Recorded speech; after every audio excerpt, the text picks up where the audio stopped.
文化部对2012年开始，逐年推出台湾艺术家的传记甲纪录片，希望透过艺术家抑个艺术品的记录，唔但传承艺术家的想法，嘛会当互民众来理解，甚至是接近到台湾的艺术作品。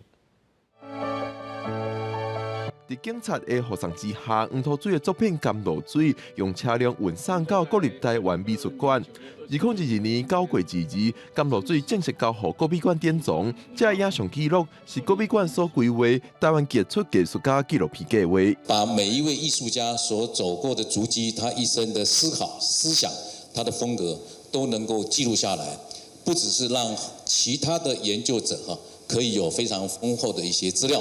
同时呢，也是传诸后世那么非常重要的一些资料。政府支持，也需要有作者，所以我们需要有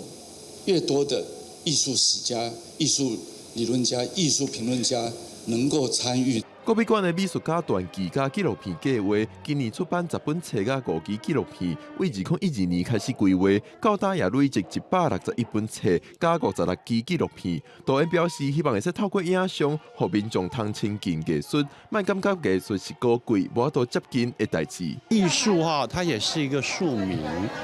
能够去接近的，不要说摆在那边，让我们没有办法去亲近。一方面，借由艺术家背后创作的一些动能，让他了解说他创作的动机，他想表达的是什么的意涵内容，让能够民众我们更能够去接近。国美馆表示，纪录片甲传记拢会送予图书馆、文化机构、有美术班的中小学家大专院校，未来也会继续执行计划，希望会使予艺术走入社会，落实全面美学。记者郭国强随台北报道。